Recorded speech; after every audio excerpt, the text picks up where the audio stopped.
לא יכול להיות שבמדינת ישראל, מדינה מתוקנת, לעומת מדינות אחרות שבהן אפשר לגשת לטסט 3 פעמים בחודש, במדינת ישראל אפשר לגשת רק 3 פעמים בשנה. עכשיו אני שם כאן דדליין בשולחן הזה ואני לא מתבייש. בשנה שעברה, כשהיה את עניין הטיולים, השבתנו את בתי הספר. ובסופו של דבר העניין נפתר. אנחנו שמים כאן דדליין של עד 1 לינואר. אם הנושא הזה לא ייפתר, אנחנו נשקול את הצעדים הבאים, ואני מתחייב שהצעדים האלה לא יעברו בשתיקה. נמאס לנו מהסיפור הזה שבני נוער לא יכולים לגשת לטסט. זה כבר נושא בלתי נסבל. התלמידים באמת מתעניינים ביום הזה לפני 20 שנה, בשבר הזה כמו שהגדירה אותו אילנה. קודם כל, התלמידים מאוד מתעניינים גם בדמותו של יצחק רבין וגם ביום הזה. זה יום מאוד מאוד חשוב על מנת שנבין בכלל עד כמה שחשוב לשמור על הדמוקרטיה ועד כמה שחשוב להבין את הערכים שלה ומה עומד מאחוריה. שלא כל אדם יכול לבוא ולהחליט בשביל עם שלם מה נכון ומה לא נכון ולבוא ולרצוח ראש ממשלה.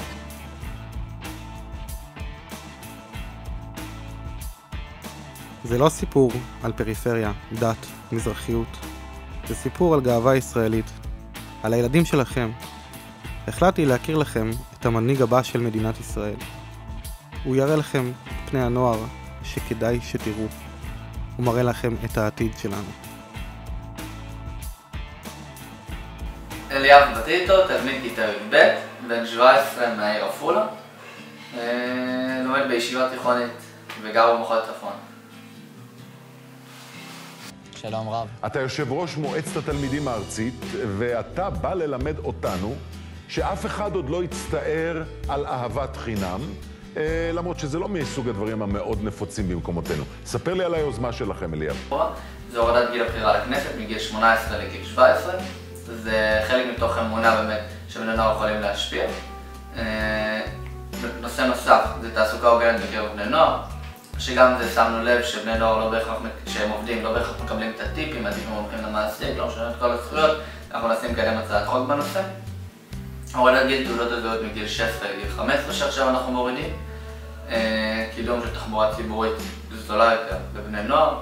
זה גם מהלך שכבר הצלחנו וקרה, הנה עכשיו רואים שהחל מינואר עכשיו אנחנו נוכל לנסוע ב-50% הנחה בתחבורה ציבורית.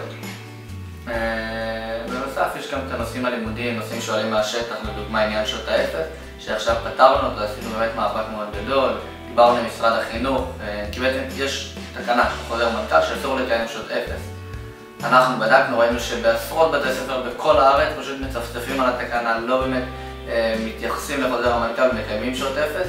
התערבנו, ביקשנו ממנכ"לית משרד החינוך לאכוף את התקנה הזאת, ואני יכול להגיד שהחל מעכשיו אין מקומות שבהם יהיו שעות אפס, כל מקום שיהיה אנחנו נדאג שהוא יבוטל, אלא אם כמובן יש אישור חריג ממנהלת המחוז, שזה באמת במקרים מאוד בודדים. ההוראה זה לא מקצוע שמתפשרים עליו, כי לצורך העניין אם יגידו יש מחסור ברופאים, אז בוא אני עכשיו אנתח חולה. ממש לא, מורה צריך לעבור הכשרה, מורה צריך לעבור הכשרה קפדנית, ואני רואה דווקא בסקר הזה נקודת אור. הסקר הזה בא ואומר, מקצוע הוראה חשוב לנו. באנו לבדוק שדווקא אלה שאמורים להיות אחראים על עתיד ילדינו, על עתיד החברה, לא רק על ילדינו, על עתיד החינוך, שדווקא הם יהיו הטובים שבטובים. בדיוק כמו שבוחנים רופאים ובודקים שהם הטובים שבטובים, ככה צריך לבדוק גם את אנשי החינוך, וכולי תקווה שבאמת ככה זה ייושם בשטח. 6 בבוקר, לתפוס את האוטובוס הראשון לירושלים, לנסוע מהר לכנסת, להשתתף בכמה ועדות, ועדת החינוך, ועדת זכויות הילד, משם לתפוס שוב אוטובוס או לתל אביב או לפתח תקווה ולהמשיך להמון פגישות לפעמים בהרצליה, ירושלים, להסתובב בכל הארץ ולתפוס את האוטובוס האחרון מתל אביב לעפולה ולהגיע לבית סוף סוף למיטה באזור השעה 1 בלילה, 2 בלילה, וזה גם מאוד תלוי באורך היום. לישון 3 שעות, 4 שעות וחוזר חלילה. אז המון פעמים זה אומר באמת לוותר על מפגשים עם חברים, לוותר על אירועים משפחתיים, וזה חלק מהעובדה שאני באמת מאמין שבלי התמיכה של המשפחה, בלי התמיכה של החברים, זה פשוט בלתי אפשרי. כי זה מאוד מאוד חשוב, ההבנה שלהם, שכשאתה לא נמצא לצורך העניין איתם עכשיו באירוע המשפחתי, או שאתה לא נמצא איתם עכשיו בערב שמארגנים כל החברים, זה כי אתה כנראה באמצע פגישות, או שאתה עושה איזה שהם דברים מאוד מאוד משמעותיים, שבסופו של דבר ישפיעו גם עליהם. אליאב בטיטו, יו"ר מועצת התלמידים והנוער הארצית. בוקר טוב, כבוד יושב הראש, תודה רבה. קודם כל אני רוצה להגיד שאנחנו כמועצת התלמידים והנוער הארצית מייצגים את כלל בני הנוער במדינת ישראל, כולל התלמידים של בתי הספר הכנסייתיים. אנחנו גם התבשרנו החל מתחילת שנת הלימודים על 0 תקלות, בסופו של דבר ראינו שלא ככה דבר. אנחנו גיבינו את ארגון המורים לחלוטין בהחלטה להשבית את בתי הספר כאות סולידריות היום בשעתיים הראשונות. אני חושב שזה צעד שגם מלמד איזשהו פן חינוך. רוצים ללמד אותנו לשוויון, בואו תיישמו אותו. יש כאן עמדה שהנוער לא עומד מנגד ולא מוכן לכך ש33,000 מהחברים שלו שלומדים איתו באותה מדינה ישבו בבית. אנחנו חושבים ובאמת מאמינים שיש לבדוק איזושהי אפשרות למתווה. אנחנו קוראים כאן גם לבתי הספר הכנסייתיים וגם בכלי לכל מי שעוסק בדבר הזה לבוא ולשבת ולדבר על זה ולפתור את זה. שביתה זה לא הפתרון. אנחנו היום גיבינו אתכם ואנחנו היום איתכם בשביתה כי אנחנו באמת מאמינים שיש כאן עניין של סולידריות. אבל ברגע ש33,000 תלמידים יושבים בבית כמעט חודש ימים, הוא מפסיד חומר, תלמיד מפסיד חומר, תלמיד לא רואה את החברים שלו, תלמיד לא מגיע לבית הספר, יש כאן איזשהו הפסד שבסופו של דבר לא המורים נפגעים, התלמידים נפגעים. אפשר לראות שכשיהיו הבחירות לצורך העניין, אנחנו במועצה לא בוחרים על פי סטיגמות. אנחנו לא באים ומקטלגים את האנשים, האם הוא דתי או האם הוא חילוני, האם הוא אשכנזי או האם הוא מזרחי או איפה הוא גר. ממש לא. אצלנו במועצה יש יתרון שאנחנו לא בוחרים על פי זה, אנחנו בוחרים על פי היכולות של הבן אדם. ואני מאחל שהלוואי וגם בחברה היותר בוגרת, ככה יתנהלו הבחירות שלנו ביום יום ולא נבחר על פי גודל הכיפה שהוא חובש או על פי מקום המגורים שלו. נלמד על פי היכולות שלו. וזה משהו שממש כיף לראות שדווקא אנחנו, בני הנוער ואזרחי העתיד, יודעים לעשות את זה. ובכללי אני חושב שגם בני הנוער, הנושא שהכי מדבר אליהם, לא במקרה בחרנו השנה, זה הנושא חיבור בלשונים. אנחנו לא כל אינטרס פוליטי, לא כל אינטרס כלכלי, אנחנו בסופו של דבר רוצים שתלמידים ייגשו לטסט. אתם רוצים לעשות את דרך הפרטה? אין בה, אנחנו נברך על היוזמה הזאת. אבל מה יקרה עד ההפרטה? ההפרטה תקרה רק בעוד שנה, אם בכלל. עד ההפרטה צריך להכניס כרגע בוחנים בדחיפות על מנת שתלמידים יוכלו לגשת לטסט. כן. הייתה לי מחנכת מכיתות ז'-ח' שלימדה אותי גם לשון בעברית. והיא לצערי באזור סוף כיתה ט' נפטרה מהמחלה, מחלת הסרטן. היא תמיד היה לה חלום להקים מועדון פנאי לתלמידים בבית הספר. עכשיו, אני בתחילת כיתה י' שנבחרתי ליו"ר מועצת התלמידים בית ספרית, תמיד היה לי בראש איך אני ממשיך את הדרך שלה, איך אני מגשים את השאיפה שלה, את מה שהיא תמיד רצתה. וחשבנו להקים את מועדון הפנאי הזה לזכרה. התחלנו באמת לגייס כסף, ואני יכול להגיד שבימים האלה אנחנו ממש קרובים להקים את המועדון לזכרה ולקרוא לו נווה סמדר, שזה בעצם מועדון שכל הזמן היה החלום שלה שיהיה לתלמידים, אפילו יותר מזה לפני שהיא נפטרה, היא הספיקה לקנות שולחן פינג-פונג שהיא רצתה שיהיה במועדון.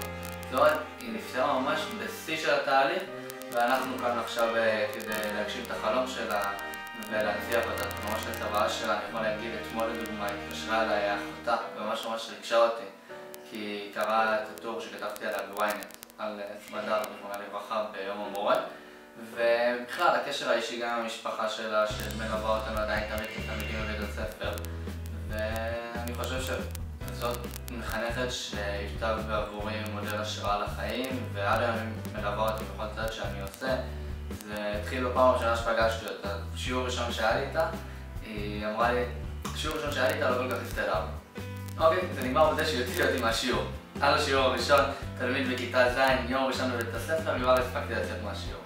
בסוף השיעור היא ניגשה אליי ודיברנו, לקחו אותי לשיחה, ובסוף השיחה היא אמרה לי את המשפט הזה: עד סוף כיתה י"ב, אתה תהיה אצלי יו"ר מועצת תלמידים בבית הספר ואנחנו נהיה חברים הכי טובים. אז באמת זה קרה, ממש הפכנו להיות החברים הכי טובים, היא הייתה בעבורי מחנכת לכל החיים. אפילו בקיץ הייתה לי עלייה לתורה, לא הזמנתי אותה בכלל, זה היה בקיץ ובחופש, לא נהוג להזמין מורים אצלנו. ב7:30 בבוקר אני מגיע לכנסת, היא הראשונה שהייתה שם. והיא אמרה לי, נראה לך שלא הייתי בא, שאלתי את החברים, אני יודעת שיש חבלת בקיץ, שאלתי את החברים מתי זה והגעתי. ואפילו לא גרה בעיר. וזה חלק מהליווי האישי, ואנחנו עכשיו מנסים להמשיך את המורשת שהיא השאירה לנו, ואני מקווה שנצליח.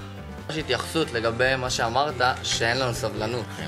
אז אני באמת רוצה להגיד שקודם כל לבני הנוער יש סבלנות. התלמידים בישראל יש להם סבלנות, ורואים את זה במהלך ימי הלימודים שאנחנו יושבים ולומדים, ופשוט העניין הוא בגישה.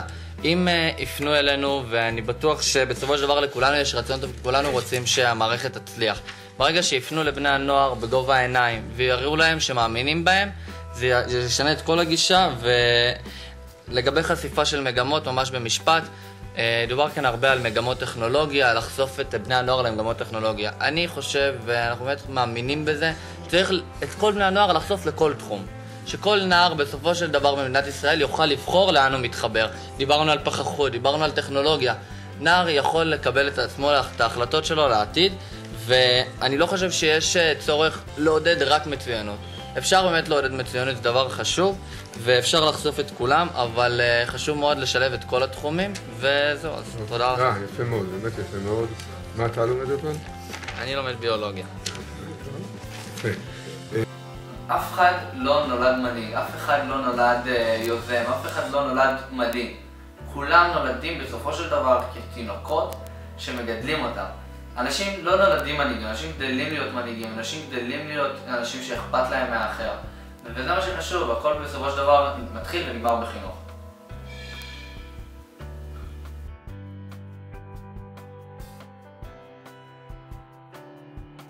אתה אמרת שילד צריך שבן אדם אחד יאמין בו. ויושב פה מישהו שמאמין בך. אתה צריך לצאת לדרך ולעשות את זה, לא? כן. אני מקווה שאני מצליח לעשות את זה ביום.